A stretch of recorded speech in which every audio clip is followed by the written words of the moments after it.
Hola muchachos, buenas noches, ¿cómo están? Bienvenidos a nuestra siguiente sesión de semántica. Vamos a hablar el día de hoy sobre los significados de notativo y connotativo. Estaremos explicando en qué consiste cada uno de ellos, lo que hay que entender, y después vamos a cerrar con un ejercicio que nos va a pedir identificar cuál es el significado de notativo, cuál es el connotativo, y luego interpretaciones del connotativo tanto en lengua hispana como en lengua inglesa. Bienvenidos a esta sesión. Bien, voy a compartir ahora el material. En la espera de que esta vez lo comparta correctamente, ya ven que la vez pasada me ocurrió que no me moví de la pantalla inicial, ¿no? Y entonces, bueno, pues en esta ocasión creo que ya verifiqué qué fue lo que pasó. Y ahorita está queriendo hacer lo mismo, pero ya teniendo más en claro el cómo tiene que ser este trabajo con esta diferente computadora, es que identifico que debería estar ahora compartiendo ya en pantalla extendida, entonces espero que así sea. ¿Eh? Bueno, muy bien. Bien, pues decíamos, entonces vamos a identificar estos dos tipos de significado, ¿vale? Que serían entonces el denotativo y el connotativo. Bien, en primera instancia reconocemos entonces que el significado denotativo es el que tiende a ser más objetivo. Recuerda que objetivo lo entendemos en el sentido que es lo más cercano a la realidad, ¿no? Lo que es lo más cercano a como lo identificamos en nuestra perspectiva, en nuestra visión, los seres humanos, como nuestra realidad. ¿Eh? Estamos hablando aquí del significado que es entonces el literal que llegamos a encontrar en un material lexicográfico como un diccionario, ¿sí? Que viene pues su entrada y su definición o concepto correspondiente, es decir, en términos de sociedad, ¿no? Nuestro significante y el significado correspondiente, ¿verdad? Que está dado en ese sistema lingüístico, por ejemplo, en nuestro caso en español o bien en inglés, ¿no? Y pues ese primer significado que tenemos así asociado o reconocido, digamos, en torno a un significante o una palabra, ¿vale? En tanto, el connotativo es de tipo ahora subjetivo, que se refiere, ¿verdad?, a lo que ya depende de la interpretación que cada individuo va dando a ello, ¿cierto? Significado connotativo, que bueno, pues tiende a ser subjetivo en el sentido de que está determinado por los términos variables que le otorga cada conjunto de hablantes, ¿no? Y en este caso, bueno, pues focalizados en un contexto cultural. Recuerda que estamos viendo no solamente a gente que es hablante en un sistema lingüístico, sino incluso a lo mejor en una región en particular, en donde esa palabra tiene ese uso, tiene esa implementación, con base en lo que la gente, los hablantes de ese sitio, utilizan, ¿sí? Bien, muchas de las veces cuando queremos identificar hasta dónde llega esa posible objetividad, recuerda que te acabo de comentar que depende mucho de la perspectiva del propio ser humano, es difícil de demostrar, señalar hasta dónde puede llegar esa denotación, cuando deja de ser, digamos, denotativo, cuando empieza a ser connotativo, interpretativo, subjetivo, cultural, ¿sí? Esta imagen que ves aquí, por ejemplo, ¿no? Una persona puede ver de un lado un número y decir en su percepción, en su realidad, que en efecto es el número 6. Y la otra persona del otro lado puede decir que en su percepción y en su realidad, pues es un número 9. Dependiendo de donde lo estén observando, cada una de ellas tiene la razón. ¿Ves? Cada una de ellas está siendo objetiva para indicar qué número está aquí. Por ello, justamente es que estamos señalando que en función de esa interpretación, de esa percepción que tiene el ser humano, muchas de las veces hay cosas que considera que son reales, que son objetivas, y no necesariamente pues lo son en un sentido más amplio. ¿Eh? Por tanto, bueno, identificamos entonces que para poder decir, bueno, lo que va a diferenciar en el significado connotativo, pues sería aquello que va cargado de alegorías, es decir, de elementos simbólicos. Recuerda que lo simbólico es lo representativo para una cultura, para un grupo social, ¿no? Y pues de metáforas, acudiendo, digamos, a una sola, ¿no? De las figuras retóricas, a la más genérica, digamos, la metáfora, que serviría como para hacer una analogía o una comparación, que en este caso está simplemente supuesta, simplemente está dada a entender, ¿sí? En esta representación simbólica es dada a entender, interpretada de esa manera, y es que podemos entonces nosotros pues reconocer qué es lo que alguien nos ha querido decir. En un significado, acuérdate, connotativo, ampliado, más de tipo cultural, ¿vale? Lo que estamos comentando. Muy bien. Entonces, bueno, el significado denotativo nos da una realidad lingüística, podemos ponerlo en ese término, o sea, lo que significa, ¿no? Un concepto, lo que significa un término en un sistema lingüístico concreto, ¿sí? Por eso le llamamos así, en su realidad lingüística, o sea, lo que significa como tal en un sistema lingüístico esta palabra, ¿sí? Y el significado connotativo, entonces recuerda qué es lo que lo complementa. ¿Vale? Esa definición básica, ¿no? Literal, la realidad lingüística, lo que significa una palabra, ¿vale? En un diccionario, en un sistema lexicográfico, un contenido lexicográfico, el significado conotativo es entonces el que se agrega, ¿cierto? El que complementa, el que se agrega, el que sugiere, acuérdate, con base en esas alegorías, con base en esas metáforas, ¿no? El que agrega la información con base en lo que conocemos culturalmente en torno a ese término, ¿sí?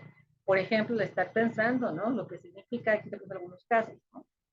La palabra prisa, ¿sí? ¿Qué podemos pensar? Cuando yo te digo, a ver, ¿qué significa prisa? En un significado denotativo. Pues seguramente pensarás algo asociado a esto, el concepto de significado, ¿no? Entonces, puedes tener como cierta apuración, cierta necesidad de ir a lo mejor más rápido, ejecutando diversas acciones, ¿no? Como para poder cumplir algún objetivo, ¿no? A lo mejor como llegar a algún lugar o hablar con una persona, o no sé, ¿no? Hacer un trámite, dependiendo, ¿verdad? Pero si yo te pregunto en un significado connotativo, a ver, represéntalo, seguramente que me pondrás algo como lo que estamos viendo aquí. Por ejemplo, alguna persona que está como corriendo, ¿no? Ejecutando alguna acción como de muy rápido, ¿cierto? Como esa, mira, esa cara de angustia de necesito llegar, necesito hacer esto, ¿no? Y no se está completando, alguna cuestión que se va agregando ahí, ¿vale? Yo te puedo preguntar también, a ver, la palabra sillón, ¿qué significado denotativo? Y me dirás, pues, que es mobiliario, ¿no? Que normalmente bueno, que sirve para sentarse, que tiene respaldo, que normalmente es para más de una persona, ¿no? Que normalmente es cómodo, bueno, lo que puedas definir, ¿verdad? Su realidad lingüística, qué significa esta palabra. Y en el connotativo podríamos pensar que, pues, todo lo que agregamos, que sirve para descansar, ¿no? Que a lo mejor ahí nos gusta sentarnos a ver algo agradable en la televisión o a navegar en el celular, ¿no? En fin, cuestiones de este tipo, hasta llegar a lo mejor a lo más connotativo, ¿no? A lo mejor pensar en alguien que en inglés le decimos el coach potato, por ejemplo, ¿no? Una persona que está desde el sillón viendo una deporte, ¿no? Y criticándolo o haciendo el experto sobre eso, no sé. Ese tipo de cuestiones que ya son mucho más connotativas, ¿ves? Asociadas a una primera instancia que sería una palabra como esta sillón y para lo que sirve ese objeto al ser humano, ¿vale? Muy bien. Bueno, Bloomfield es un autor dentro de la semántica que nos habla pues de este tipo de significado, esta diferenciación y dentro del significado connotativo. Nos explica que entonces, como dijimos, es lo que añade, lo que agrega, es para él un valor suplementario, ¿no? Digamos que suple, que agrega, ¿no? Este significado de las palabras y esa extensión se da con base, acuérdate, en lo cultural, en lo social, en lo que un grupo de hablantes de un sistema lingüístico le va agregando con base en su percepción, en su experiencia, en su conocimiento, en su filosofía, en su imaginario colectivo. ¿Eh? Es uno que te quiero poner ahora mismo. Mira, el número 13, bueno, es como cualquier otro número, ¿no? Digamos, en ese sentido, constituye un número arábigo por el número 1, el número 3, o es a lo mejor un número romano, ¿no? Una X y 3 palitos, como sea, pero culturalmente se les ha asociado, ¿sí? Se le ha asociado a este número una mala fortuna, ¿no? Una idea como de mala fortuna. Incluso no solamente en una cultura, no solamente en un sistema lingüístico, sino que es algo que se ha extendido, ¿eh? Ahí está la extensión del significado. Se ha extendido incluso a otros grupos culturales, a otras lenguas, a otras regiones en las cuales se considera eso, que el 13 puede ser como un mal augurio, como de alguna mala fortuna. Llegamos incluso al punto de que esta aparente sugestión, fíjate bien, tú puedes pensar, a eso pues es como sugestión, es superstición, no es tan relevante, no sé, ¿no? Pero a final de cuentas, mira, en cosas tan serias como esto, un asiento dentro de un avión, ¿no? Que se quite la posibilidad de que exista el número 13, por ejemplo, ¿sí? En función de que no vaya a ser pues la mala fortuna, ¿no? De que por tenerlo allí algo vaya a ocurrir y pues tengamos un accidente lamentable, ¿no? Entonces mejor no lo colocamos simplemente el número 13. O como ves del lado izquierdo, ¿no? En un elevador de un edificio grande, igual eliminar, ¿no? Aquí sí de plano eliminar el piso 13, ¿no?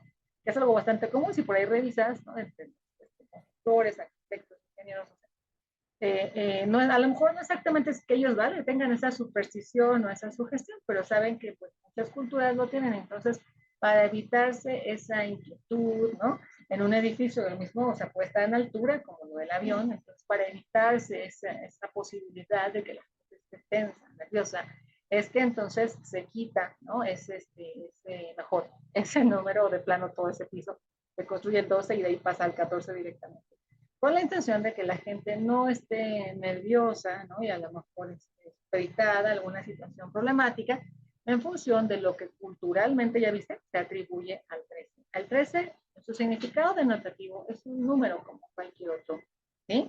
Pero en su significado connotativo se le asocia esos elementos, ¿no? Se le asocian, que son, pues como dije, de augurio, de superstición, y que muchas de las veces, pues, ponen a la gente tan tensa, tan nerviosa, que es mejor hasta evitarlos, ¿sí? O sea, igual te puedes pensar ahora mismo algunos ejemplos de palabras, ¿no?, que tenemos en español o que tenemos en inglés, que se van evitando con la intención de que no sean discordantes, que no causen problema, ¿no?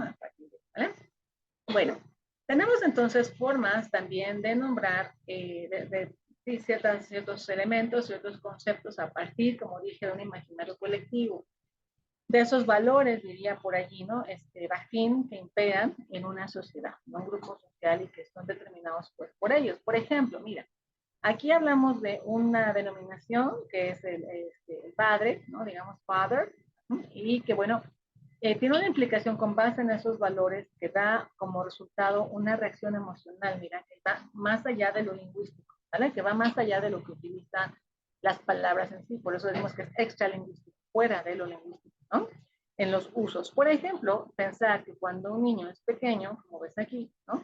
Entonces a su papá le llama papi, ¿cierto? O sea, papi, papito, digamos, ¿no? Con ese afecto, con esa necesidad de protección, no sé lo que puedas pensar en vez de father, daddy, ¿no?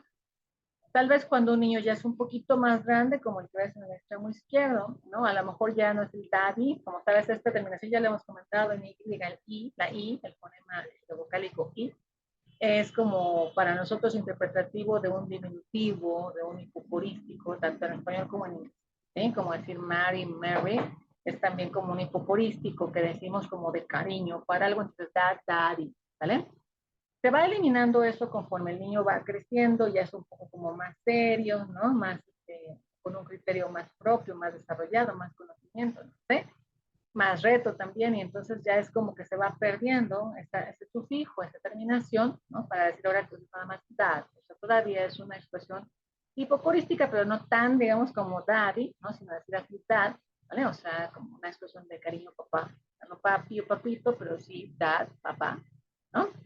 El término más genérico, el más, digamos, pues, el coloquial que podríamos decir como tal, pues es father, ¿no?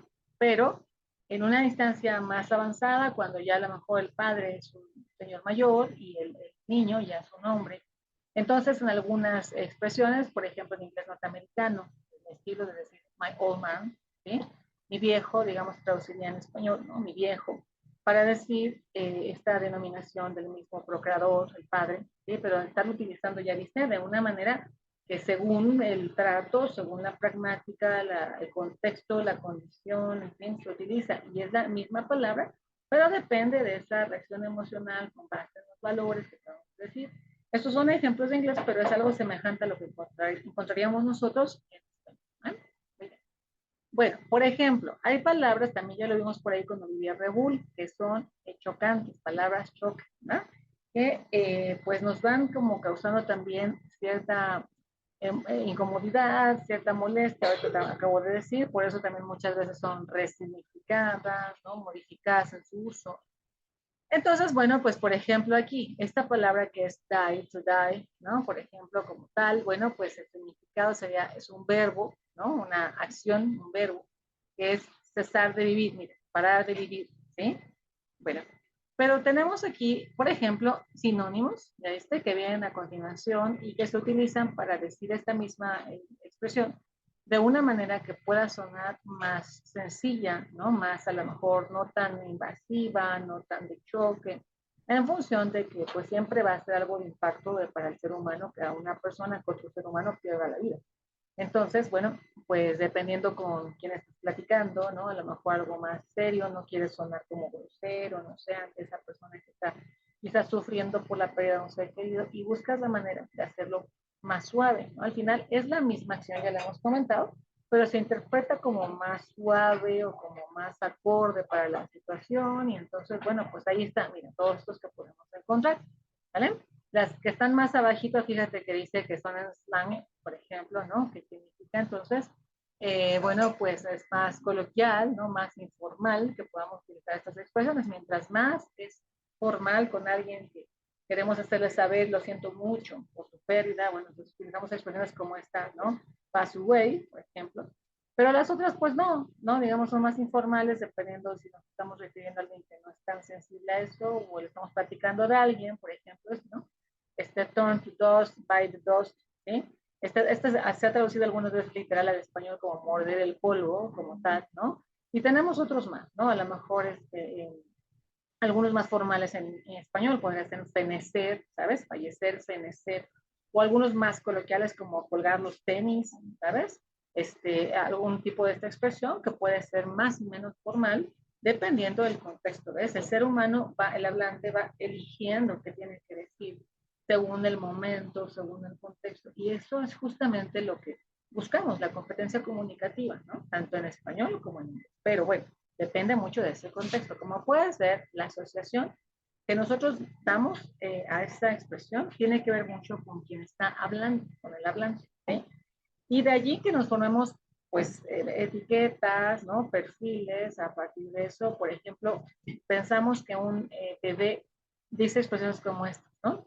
En español decimos que es algo así como agugutata, ¿sí? Agugutata. En inglés, normalmente en el inglés norteamericano, lo vemos que dicen gugaga. Incluso algunas veces a los niños, a los infantes en Norteamérica les dicen gugaga, los gugaga, ¿sabes? Como decir los niños, los infantes, decir de esa manera, gugaga, porque es como lo que ellos perciben que pronuncia, ¿no? En su primer balbuceo, no sé, un infante. Y de ahí nos formamos, ¿vale? O sea, hasta perfiles de las personas y la manera en la cual pueden hablar. Por ejemplo, aquí como puedes ver todos tus perfiles de una mujer, ¿no? Si es de un estilo o de otro, y también incluso, como dijimos, hasta la manera en la cual se supone que pueda hablar, las cosas que pueda decir, si es un nerd, si es un científico, ¿no? Demás cosas que se asocian con lo cultural, por ejemplo, en Estados Unidos, pensar que la gente del sur tiene este perfil como el de Thanos que estamos viendo ahí abajo, ¿no? Que es el granjero, ¿sabes? El no estudiado, ¿no? No estudiado, granjero del sur, que utiliza el overall, ¿no? Sobre todo el overall, ¿vale? Overall, digamos en español, que trae aquí el trigo, ¿no? Masticando, como moviendo así la boca, ¿no? Mientras está masticando, wow, wow, wow, ¿sabes? Incluso entre los mismos norteamericanos, esto lo veremos hasta sexto semestre en sociolingüística, en las variaciones dialectales, o sea, se hacen como ciertas mofas, ¿sabes? De que la gente del sur habla así, como alargando, como dije ahorita, las vocales, como wow, wow, ¿sí? Como alargando las vocales, como no muy bien pronunciado, porque está masticando al mismo tiempo la varita de trigo, ¿sabes? O sea, el granjero, como dije, el rural, es como ese tipo de expresión, ¿sí? Y bueno, asociamos a otros tantos perfiles, por ejemplo, las señoras como yo, siempre ustedes saben que nos dicen, ¿no? Que enviamos nuestros violines, ¿eh? O sea, es como esta idea de que es algo más romántico o más que nos parece como más apropiado, más de amor, no sé, para la ocasión y que lo utilizamos. Hay hasta memes de eso, ¿no? Ya quiero tener 40 años para tener mi fotografía del perfil así, ¿no? Y a lo mejor un campo de rosas y en medio tu cara de todo tamaño, ¿no? En el pasillo o algo así, tipo de expresiones que son un poquito así, como dije, de etiqueta, pero se fundamentan en eso, o sea, en lo que uno ve en una persona, lo amplifica, lo generaliza, y al rato consideras que es como lo que los distingue a ese grupo de personas ya de cierta edad, ya de cierto sector económico, ya de cierto sector académico, no sé, pueden ser como diferentes ámbitos, ¿no? Bueno, me disculpo porque allá afuera creo que hay una fiesta y hay como mucho ruido. Muy bien, bueno, entonces, depende del contexto, depende de las circunstancias de cómo se puede interpretar una palabra. Fíjate bien, por ejemplo, estas que te estoy mostrando aquí, hasta la cuarta de las que te estoy mostrando aquí, tú las asocias normalmente como algo que tiene que ver con la risa, con lo divertido, ¿verdad? Humor, humorous, funny, hilarious. Pero hysterical, por ejemplo, que es la última palabra, ¿sí? En nuestro contexto en español lo decimos normalmente más bien para alguien que tiende a estar como de mal humor, que tiende a estar más bien como enojado, ¿sí? Y estás histérica, estás histérico, ¿sí? Y como lo asociamos como en ese significado, en realidad histérico significa como desbordado, ¿sabes? Como con una emoción exacerbada, excesiva, ¿sí? No necesariamente de enojo, ¿sí? O sea, quiero decir que también alguien puede estar demasiado emocionado en la felicidad, en la alegría, en la satisfacción, no sé, que esté histérico, o sea, como fuera de sí. A ver si me explico. Si no, búscate en el diccionario de español, ¿eh? El diccionario de la RAE está ahorita en línea, o sea, ahorita puedes entrar en Google y ves, ¿vale? Histérico es más bien como ese significado, ¿no? O sea, que es como fuera del lugar, como exaltado, ¿sabes? Ahí está. Pero no necesariamente para un mal humor. También puede ser porque estemos exaltados, o sea, de las felicidades desbordantes de alegría. ¿Sí me explico? ¿Ah? En el caso del inglés, aquí lo puedes ver como esos niveles en los cuales va, o sea, desde lo que puede ser risorio, de humor risorio, hasta lo que va siendo cada vez más, hasta llegar a lo histérico, histérica, ¿sí? O sea, como decir que estaba así como excesivamente risorio, gracioso, eso que está diciendo, ¿no? Pero te digo, nosotros lo asociamos al de la izquierda, ¿no? Que es en este caso el de una persona que está como enojada, fastidiada, ¿no? Bueno, tenemos asociaciones que incluso van más allá de las palabras, ¿sí? Por ejemplo, te pongo esto. Mira, piensa tú en el color azul. ¿Qué significa el color azul? Seguramente sabes que también en psicología se estudian los colores que sirven para, ¿no? Hasta para publicidad, de qué color pintamos tal, un consultorio, de qué color pintamos, ¿no? Un restaurante, creo que alguna vez lo has oído. Bueno, estos ya son principios como de práctica, ¿no? Con base en lo que hay una generalidad, tendencias, así, no sé, para las personas, ¿sí? Pero también, pues, podemos pensarlo en una generalidad. Por ejemplo, en este caso, el color azul, ¿no? Es, de manera muy general, yo te puedo decir como, ¿qué te evoca? ¿Qué significa para ti? A ver, esta pregunta, ¿qué significa para ti el azul? ¿Sí? Entonces, seguramente tú dirás, bueno, es un color, simplemente como cualquier otro. Pero si yo te pido un significado connotativo, o sea, lo agregado culturalmente, entonces seguro que dirás que es como algo al agua, ¿no? Que te recuerda al agua, ¿verdad? Ahí está, visto una generalidad. Tal vez alguien pueda decir que no, ¿eh? Pero en una generalidad seguramente encontraremos que la mayoría de nosotros dirá que es algo que le recuerda al agua, ¿sí? Entonces, bueno, desde niño estudiabas el ciclo del agua, ¿no? Ahí está, tú lo puedes imaginar en estado líquido, en estado gaseoso, ¿no? En estado sólido si es que estuviera nevando. De hecho, a lo mejor alguien que vivía en una zona fría en donde nieve, tal vez lo primero que pensaría es eso, o sea, un lugar donde está nevando. ¿Sí? Nosotros no tanto pensaríamos a lo mejor en mar, porque la Ciudad de México no es un lugar que esté cercano al mar, ¿no? Cualquier costa nos queda a cierta distancia, entonces no es algo quizás que sea nuestro referente. Quizás pensaríamos más bien en agua como tal, o sea, como en un charco, o como en un río, o como en un lago, ¿no? O como cuando está cayendo, cuando está precipitando en la lluvia, o incluso en el cielo, en las nubes, ¿verdad? Algo así, ¿no? Semejante, ¿sí? Lo asociamos tan así. Fíjate bien lo que te voy a decir. Si te pidiera ahora que hicieras un dibujo de un lugar, así, una cabañita al aire libre, ¿cómo pintarías el cielo? Muchas de las personas pintan las nubes azules, de hecho, ¿sí? O sea, la orilla así, de las nubes la pintan en color azul, ¿sí? Como si la nube fuera azul y el resto del cielo blanco. ¿Sí? A ver, si quieres, te invito a que tú hagas la prueba. Algunas personas lo hacen al revés, que es semejante a como se ve en la vida real, y entonces más bien todo de azul y dejan el espacio como tal de la nube en blanco. Es como se vería en la vida real. Pero muchas personas lo hacen al revés, o sea, la nube la dibujan con contornos. ¿Sí? ¿Sí? Bueno, el siguiente que te pongo también es qué significa para ti el color verde. Fíjate, como es completamente diferente. Es decir, vas a decirme de definición, significado denotativo es un color, igual que el azul. ¿Sí? En el connotativo es donde viene la diferencia. ¿Ya viste cómo agregas, es el suplementario, el complementario, ya viste el significado que tú das? Entonces diríamos en nuestro mundo natural, pues es como el verde, es como eso, que nos recuerda toda la naturaleza, porque sabemos que es como la base de color, ¿no? Que se da en plantas, en vegetales, en hierbas, en los árboles, ¿sí? Ahí está. Entonces como que verde, pues me llama como a la naturaleza, ¿no?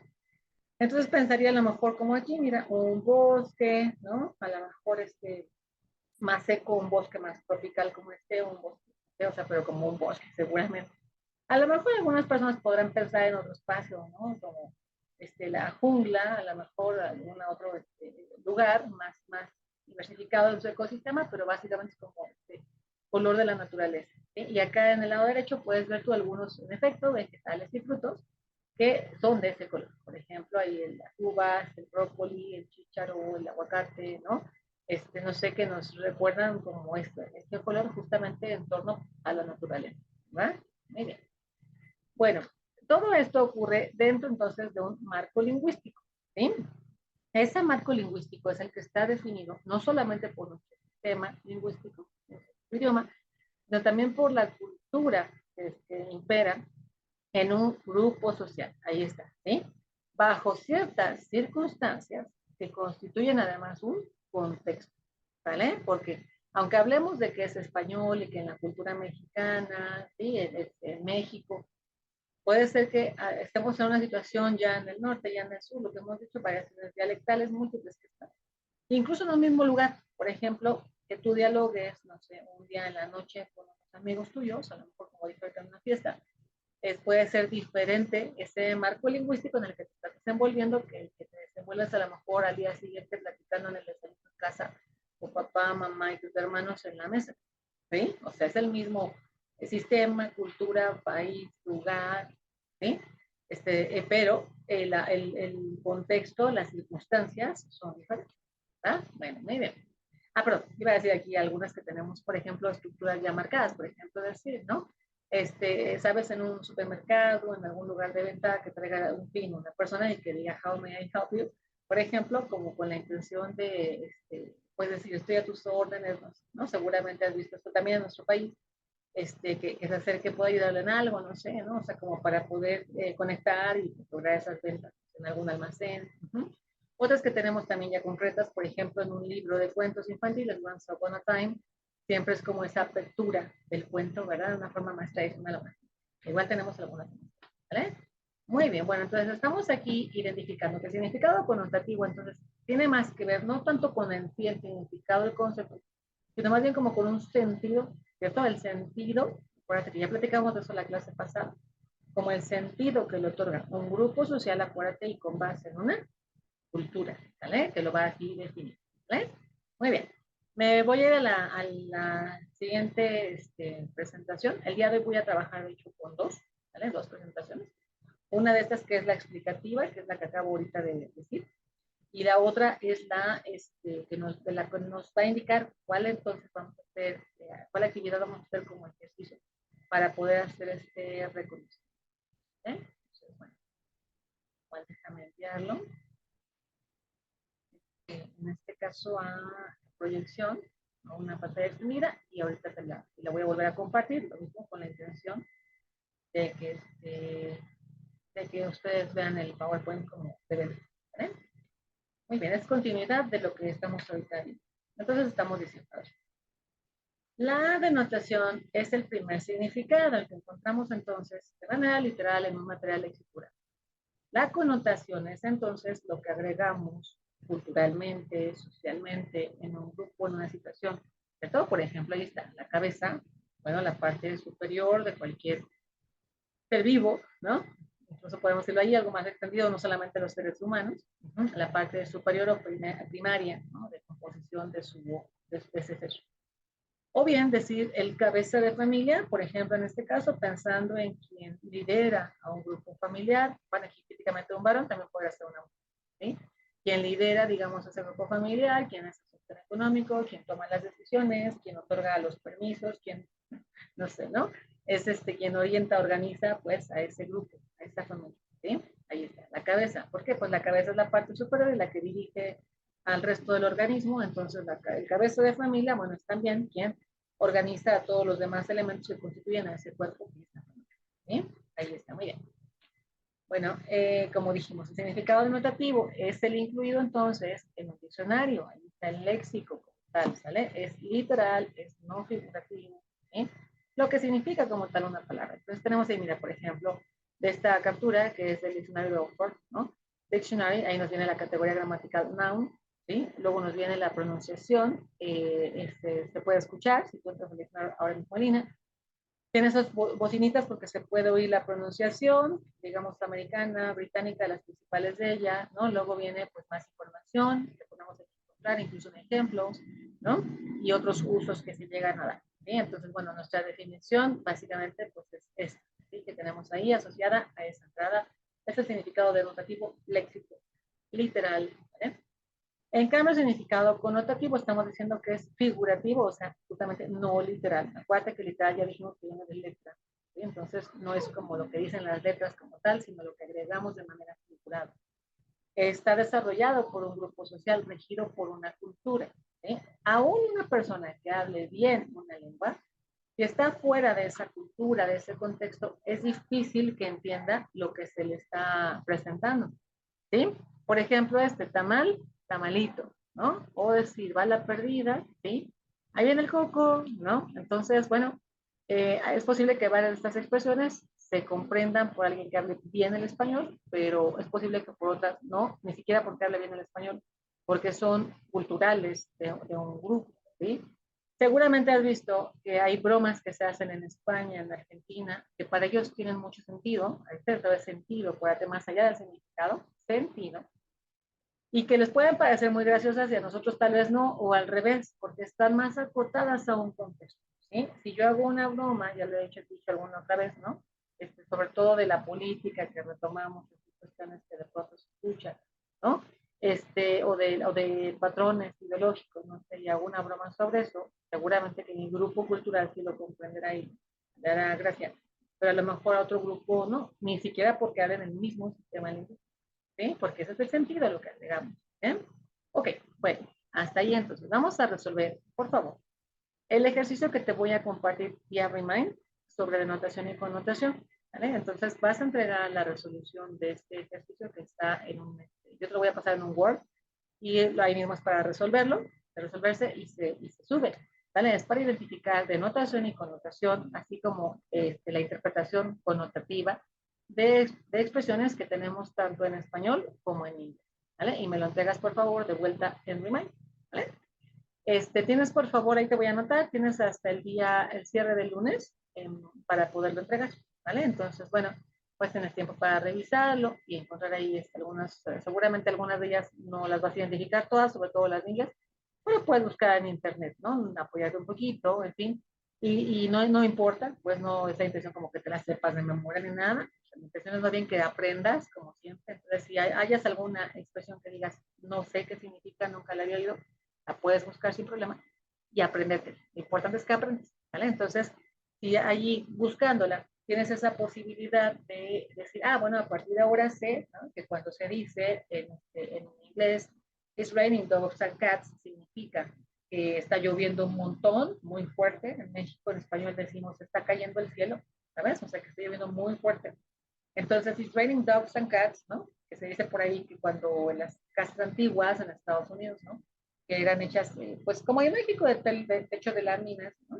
Que eso ya tan fuerte el agua que caía, ya es casi muchísimo ruido en ese tipo de materiales, pues decían, es que se escucha como si estuvieran cayendo, estuvieran lloviendo gatos y perros, ¿no? Así, peleando. Y de ahí se queda esa expresión, pues ya no, quizás haya ese tipo de techos necesariamente en las casas, pero es una expresión que se va fijando, que se va quedando, ¿no?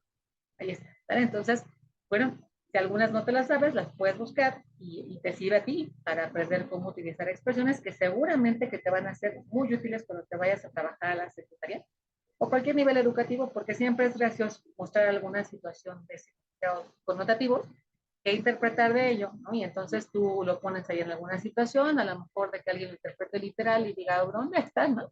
Los perros, los gatos, yo no veo ninguno, o es de verdad, me vayan a arañar, no sé. Alguna situación, ¿sabes? Ahí parodiada, graciosa, y la otra diga, no, ¿qué dices? Nada más me refiero a que está lloviendo fuerte, ¿no? Entonces, ese tipo de juegos siempre vienen bien, son divertidos, son creativos, y pues qué mejor que aprendas más estructuras, más frases hechas en inglés, ¿vale? Entonces, bueno, vamos a hacer este ejercicio, te pido que me lo entregues y te deseo que tengas pues una estancia muy placentera, que todo vaya muy bien para ti. Gusto en saludarte y nos estamos viendo pronto. Hasta luego.